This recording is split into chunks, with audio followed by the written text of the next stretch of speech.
gather together and play as a team, that like we can win the rest of the games this on our schedule this season. There's no doubt in my mind about that. E.J. Warner is back, and he helped Temple secure its first conference win against Navy, which brought some much-needed confidence. The Owls hope to keep that momentum going as they prepare to go dancing with the Bulls. I'm Hayden Banzel, live from Edinburgh Golson Hall. Coming up, I'll tell you how the Owls were able to snap their 5-game losing streak and pick up its first conference win of the season. I'm Sam Cavone, live from the studio set. Later in the show, I will get you up to date with all of the movement that happened around the AAC in Week 10. It includes Temple moving upwards.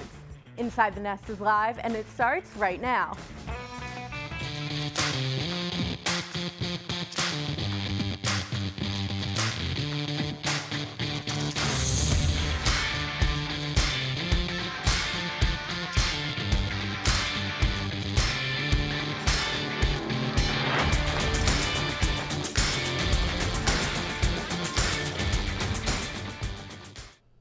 Hello and welcome to Inside the Nest. I'm Jake Gable and she's Meg Doyle.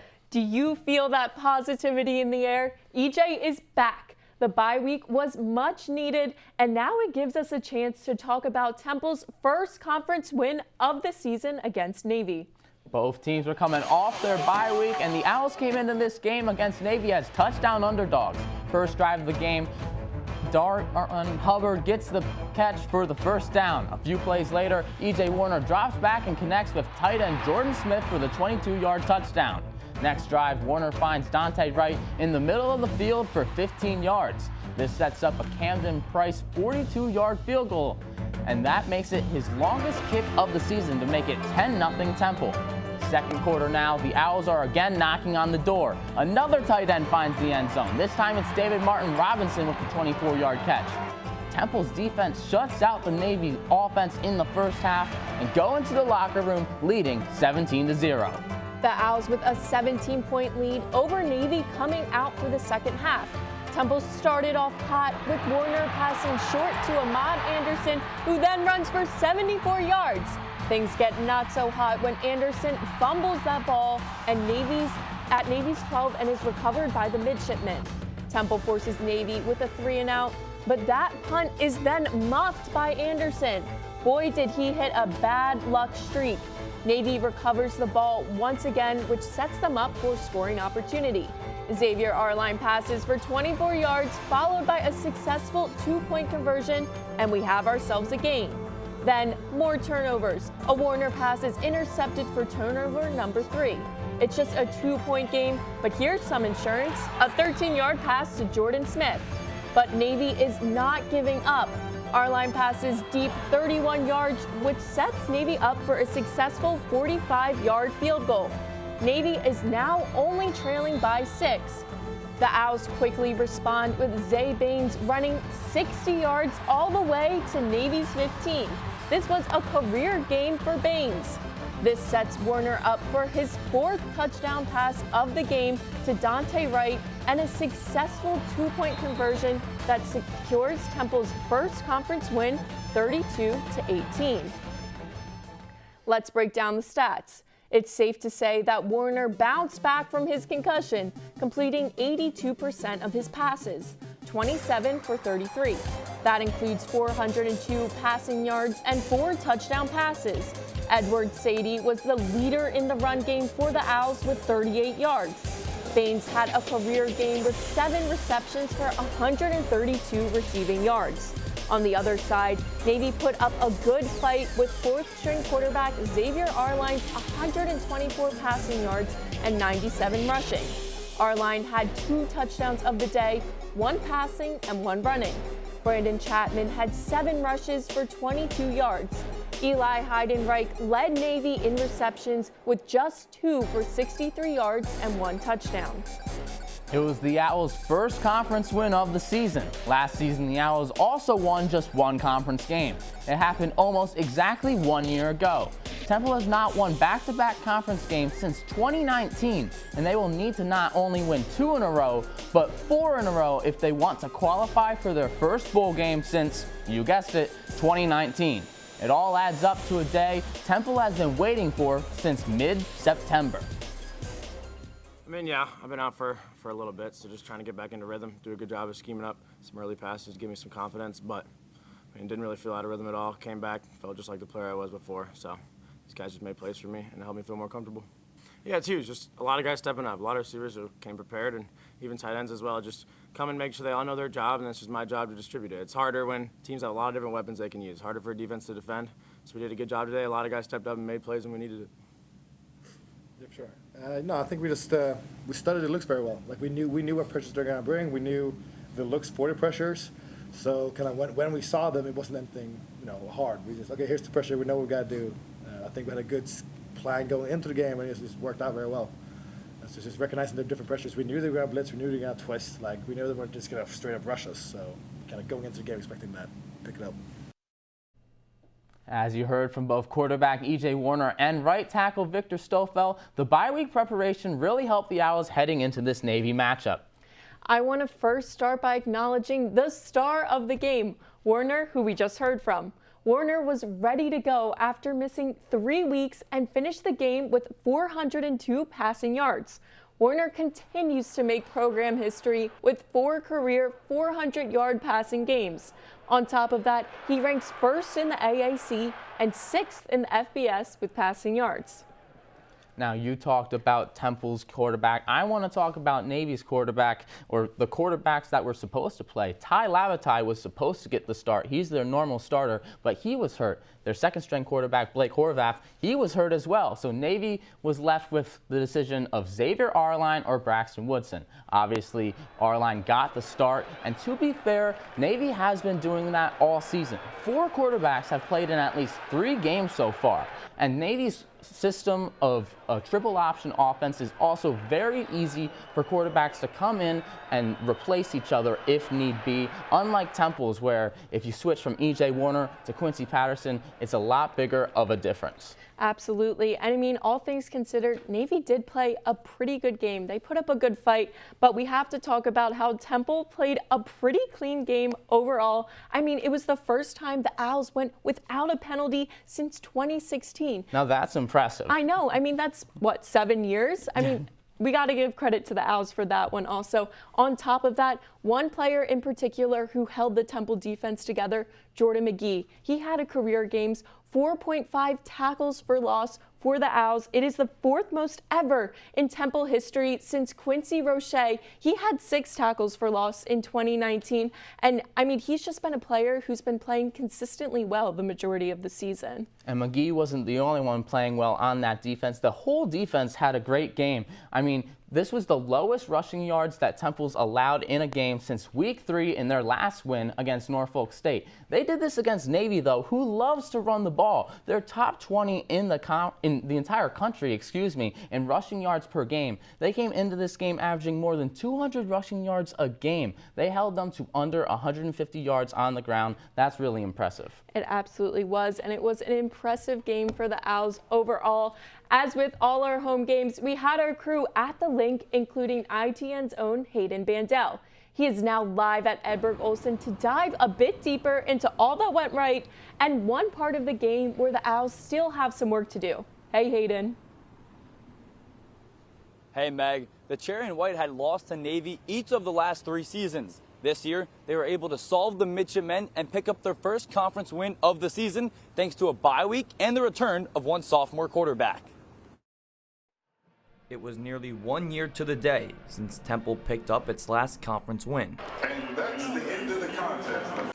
It's good to be in the win column. Coming off of a bye week, it's good to see our kids lock in and focus. The defense, which allowed over 40-plus points in each of its last 5 games, shut out Navy in the first half and had the Midshipmen punt on their first 7 drives. A lot of the success of the defense can be credited with the hot offensive start, especially with E.J. Warner coming out of concussion protocol. We had to start fast. Navy, as you can see, their time of possession is something serious. It's a weapon of theirs. In his first game in 4 weeks, Warner completed 27 of 33 passes, a career-high 81.8%, also throwing for over 400 yards and 4 touchdowns. I mean, didn't really feel out of rhythm at all. Came back, felt just like the player I was before. So Temple put points on the board in its first 3 possessions. It's no coincidence that the last time they did that was when they picked up their last conference win against South Florida. And doing that against Navy was a huge key. When we were able to get up by the couple scores, kind of throws them off. They were not able to do what they do, hold the ball. Although the Owls picked up a victory, there is still room for improvement, namely turnovers.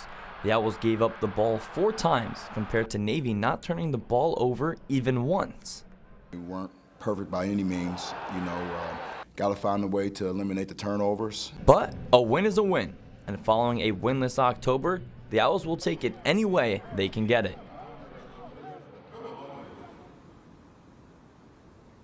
After the win, linebacker and single-digit Yvonne Rigby talked about how the team practiced without a ball during the week. That is a big reason that the defense did not allow a single penalty during the Navy game. That's all I have now from Edinburgh Olson Hall. Megan, Jake, back to you. Thanks, Hayden. With the Owls snapping that 5-game losing streak, we finally have some impressive plays to break down. Let's take a deeper dive into how Temple was able to pull off the upset. I'll get us started. I'm going with Warner's 24-yard touchdown pass to David Martin Robinson Jr. to start the second quarter. We're going to watch it back one more time. Right from the snap, Warner has the time and space. Pause it right here.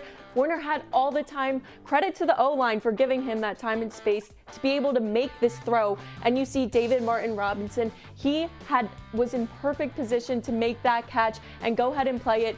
He pushes his way into the end zone, and this was Warner's second of 4 touchdown passes. Yeah, pause this right here. This is going to be how to stop the triple option 101. You see Temple's linebackers, they're the keys to the success here. Jacob Hollins, Yvonne Rigby, and Jordan McGee. Now, Hollins and McGee's roles are to be the left and right guys. Obviously, as you see the play going, this is coming towards Hollins' way, so Hollins is the key guy here to watch on defense. Offensively, you got to look at everyone because it's the triple option for a reason. They got 3 options they can go to. Xavier Arline is going to fake the handoff to the fullback. You can play it here, and as he does that, he's going to then pitch it. Pause it again, and as you see, they were going after Arline for a little bit, but didn't collapse onto the running back Chapman until they knew he had the ball for sure. Once both option 1, the fullback, and option 2, the quarterback, have been taken out of the play, that means you have to attack that third option, and that's exactly what the Owls do on this. You can play it again, and then you'll see a bunch of linebackers, including Hollins and Rigby, who I mentioned earlier, make that tackle. Jalen McMurray also did a great job of cutting off that side at the very end. With all that being said, however, it's time for our first break of the day. Stay tuned. On the other side, we'll hear from a much more positive Stan Drayton, reflecting on the win and moving on to next week. ITN will be right back.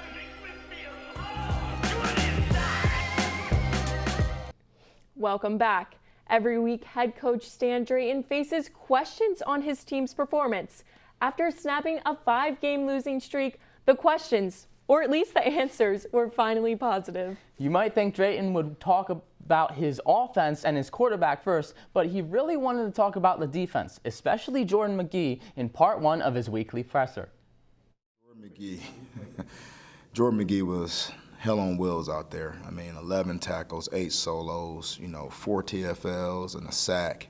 I mean, he was on fire, had a damn near perfect football game. He really did. He's been the most consistent football player on this football team that way. I mean, he's just really has elevated his game. The sense of maturity that he brings to his preparation is through the roof right now. And, he's absolutely the guy that we follow on game day. He's just, so intent in getting the job done, and it's all about the team for him. Yeah, well, the one thing that our defense was forced to do against Navy was have discipline with their eyes. I mean, they had no chance, no opportunity whatsoever to sit there and look at something other than their keys within the scheme, okay? And with a dual threat quarterback that we're getting ready to face in South Florida, it's the same thing. We have to be disciplined with our eyes. And that's something that, hasn't been very consistent for us leading up to Navy. I think we took a step in the right direction that way.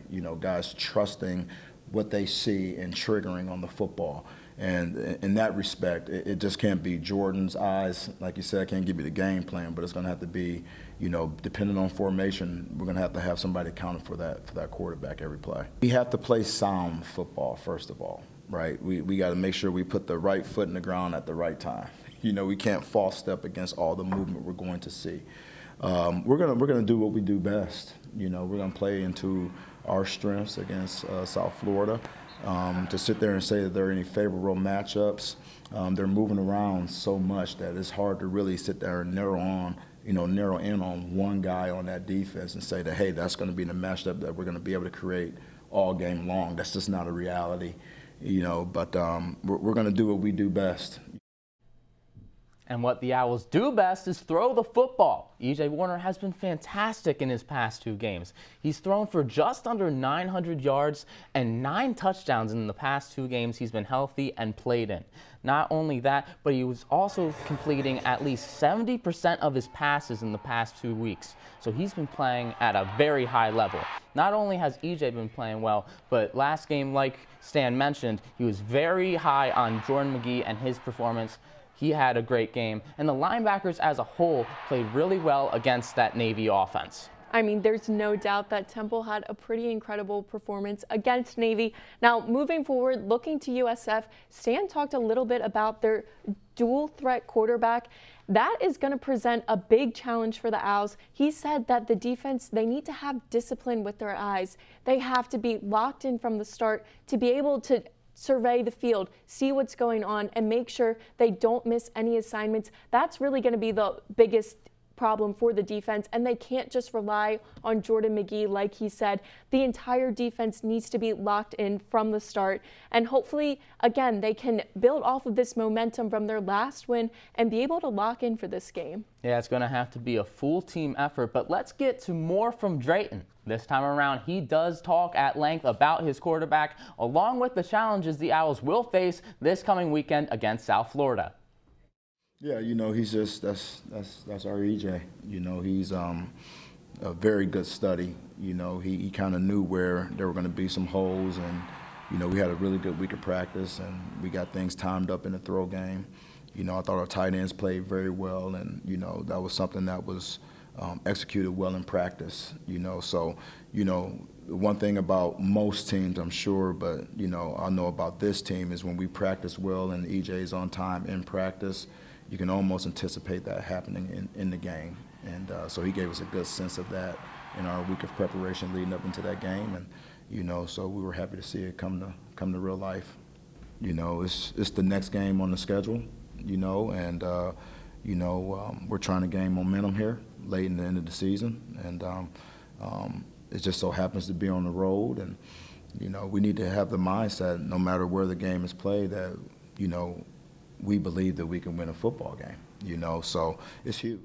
The first thing I want to acknowledge is Stan said that practices translate well into game day situations. We might not have seen that a lot this season, but the Owls certainly proved themselves this week. E.J. Warner had not seen the field in a month, and he came back, and it looked like that offensive team had not missed a beat. I mean, his performance was pretty incredible, and the O-line was there to back him up fully.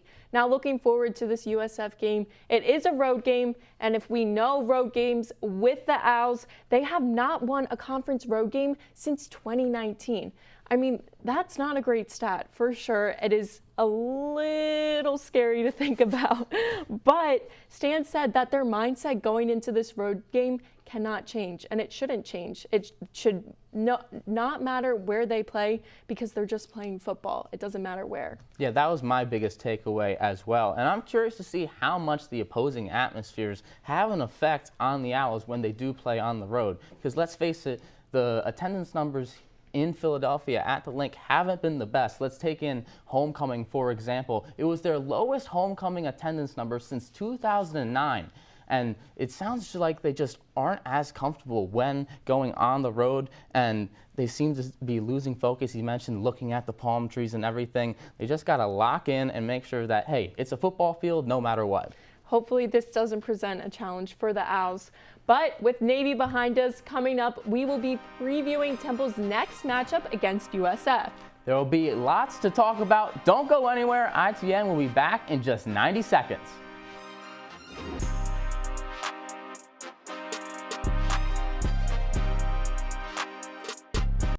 Welcome back. E.J. Warner was named one of the 8 Stars of the Week by the Manning Award. The Manning Award, named after the OG father-son quarterbacks of Archie Manning and his sons Peyton and Eli, is a quarterback award that started in 2004. Warner threw for his 4th 400-plus yard game of his college career, which is a new Temple program record. His 82% completion percentage was also a career high. Along with Coach Drayton, two players also spoke on Monday as well. ITN's Hayden Bandel is live at Edberg Olsen Hall. Thanks, guys. Much like Coach Drayton, the players were all positive following the win over Navy. Here are wide receiver Dante Wright and defensive tackle Jerquavion Mahone. Pretty huge. We know Navy was going to try to hold the ball, and when we were able to get up by the couple scores, kind of throws them off. They were not able to do what they do, hold the ball. So they had to speed it up, rely more on the pass, and that's kind of on their game. So it was really, really huge for us to do that. It's just a quick memory. We need Ahmad, and that's we know what he's capable of doing, and he just wipes it. Next play mentality, and it doesn't really phase him too much. I know on the outside it may look like it, but we know how he is in the film room on the field. So I think he handled it well.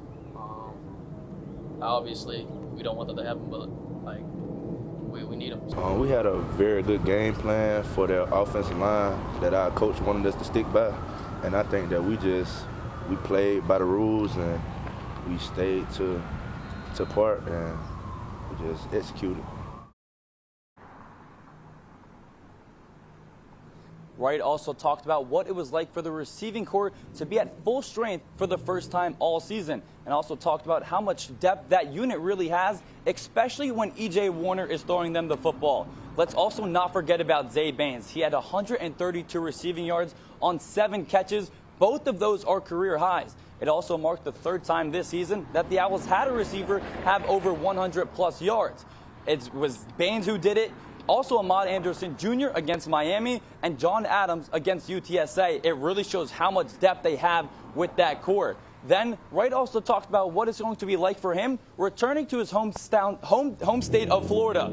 Wright is one of 14 Owls from the Sunshine State and said that he is going to have over 20-plus family members in attendance along with his mother and father. Jerquavion Mahone also talked about the defensive game plan coming into the Navy game and said all they had to do was execute the game plan implemented by the coaches, and that is exactly what they did. Guys, that's all I have now from Edberg Olsen Hall. Back to you at the studio.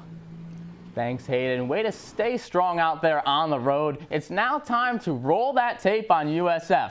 That man right there, Byron Brown, is pretty good at this whole football thing. A dual threat, he's just as lethal running as he is passing. The offense loves to push the pace. The Bulls average about 84 plays per game, which is the most in the country. The defense is a different story, however. USF is 3rd worst in the FBS in both yards allowed per game and points allowed per game. The USF defense is better against the run than the pass, so that does lean in Temple's favor.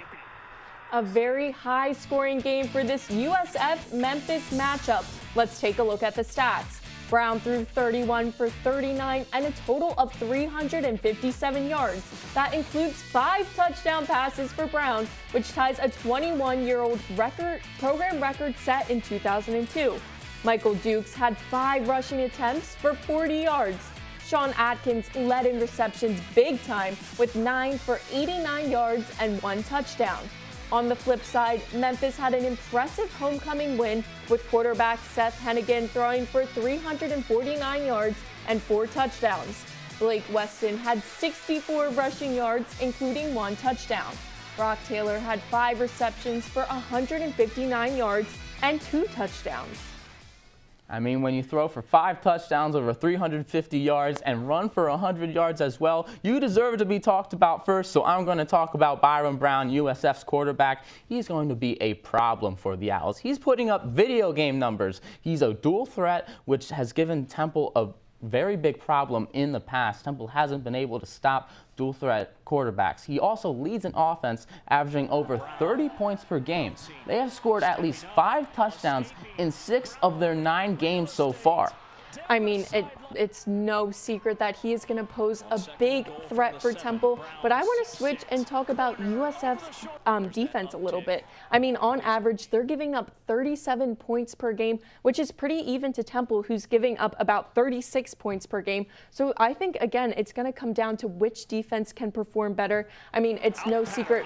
Both teams have stronger offenses than defenses. The USF defense is ranked 13th in the AAC, while Temple's defense is ranked 11th, which is kind of crazy to think about because Temple's defense has not performed well really at all this season. We saw them come to life a little bit in this last Navy matchup, so it's going to be key for them to build off of that and really just power through in this game. Yeah, these teams remind me a lot about each other. You mentioned the defenses, how they're almost identical in the amount of points they give up. The offenses are both very strong, and they're both led by sophomore quarterbacks who have been lighting the world on fire so far. So I think this should be a very evenly matched game. I agree with you there, but we know a little bit more about this USF team, but it's time to the Owls to stop them. Luckily for the Owls, Meg and I put together a cheat sheet for this game in our blueprint for success.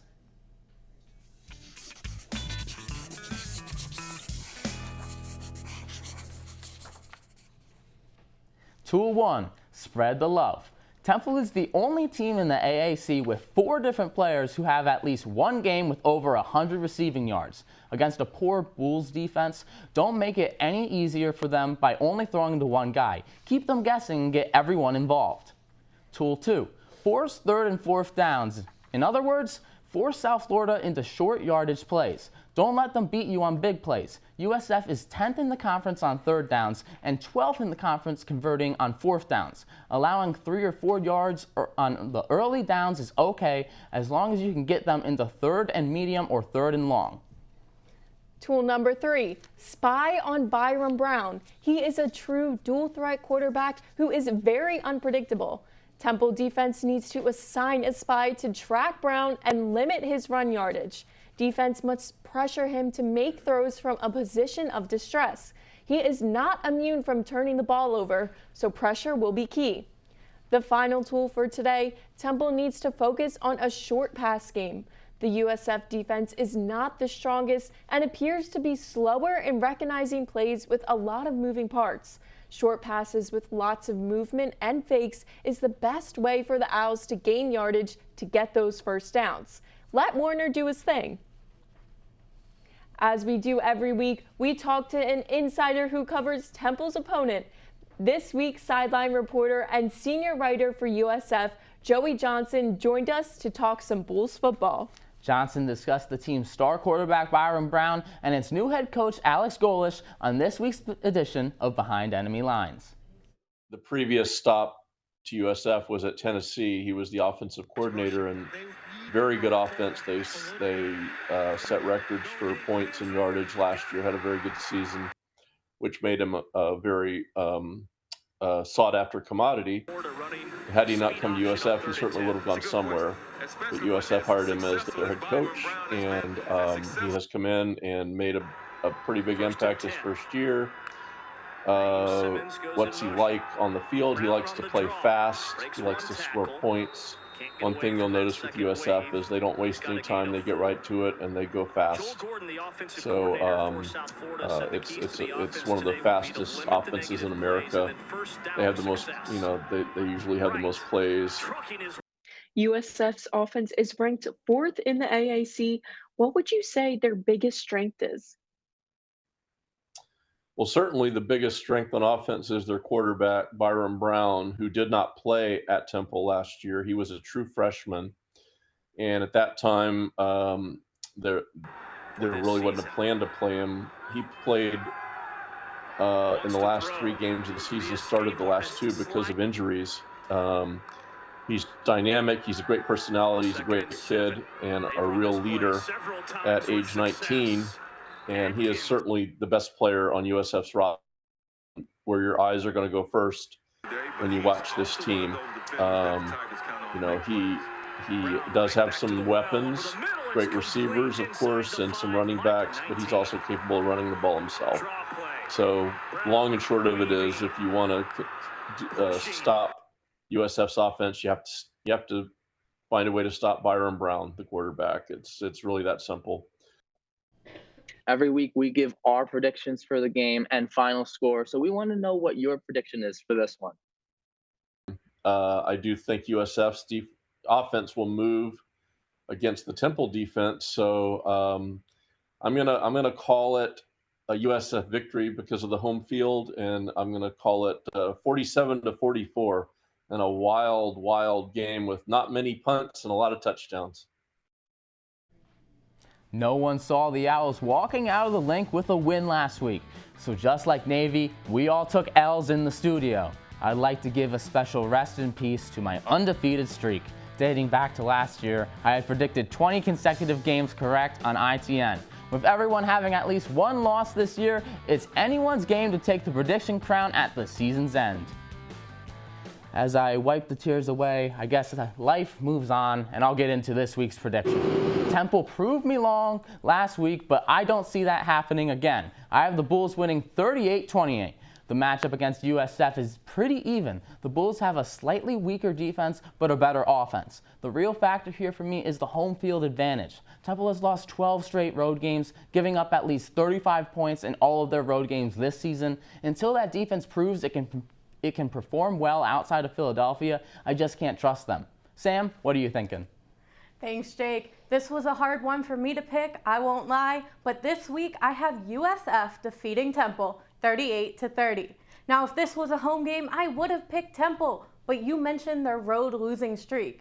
Although Temple is coming off this high from the last win, this is a story we have seen before with Rutgers and Miami. Unfortunately, I do not think the Owls will be able to keep their momentum going. Hayden, what's it going to be? Sam, this is also going to be a tough one for me. I've got the Bulls winning 37-30. You guys already talked about Byron Brown. He is 4th in the conference in total rushing yards in the AAC. For that reason, I'm going to take South Florida to win. Guys, or Meg, who do you have? I actually disagree with all of you guys for once and have Temple taking the close win over USF 41-38. I see this being a high-scoring game as both defenses allow an average of right around 36 points per game. I think this game has big offensive numbers written all over it. Meg, with the outlier score prediction this week, we'll have to see who comes out on top. The challenge is on, but before that, we have No Huddle coming up on the other side of this break. Stay tuned. Welcome back.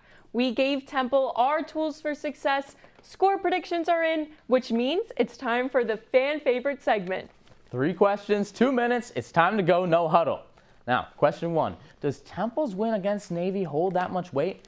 Jake, this is tough. I'm going to say yes and no. We have to remember that Navy had their 4th string quarterback playing, and Temple was still making mistakes they should not be making this late into the season. I mean, they had 4 turnovers, and they let Navy score 15 unanswered points. I mean, this late in the season, those are just things that should not be happening. Yeah, I'm with you on that. I think yes for the offense for sure. 4 touchdowns from E.J. Warner and then 32 points total. That was a great game from the offense. But I have to put an asterisk on the defense. They played great. It's just that they were going up against the 3rd or 4th string quarterback for Navy. So just don't know if that's going to hold true. All right, now time for question 2. Name an area of improvement that would result in more wins. I think the defensive line, if they could improve, that would help Temple out a lot. The run defense has been a problem. Even though they were good against Navy, it hasn't been the case for the rest of the season. Then they need to pressure the quarterback as well. Only 13 sacks in the entire season. That's bottom 15 in the country. Jake, I'm agreeing with you there all the way. Temple's defense has been the weaker point for the season. I mean, the rush defense is ranked 12th in the AAC, and we just lacked consistency from seeing them play. Now, the last question. Can the Owls snap their road losing streak this season? I'm going to say yes, they can. I mean, I predicted the Owls to win, so I sure hope they can.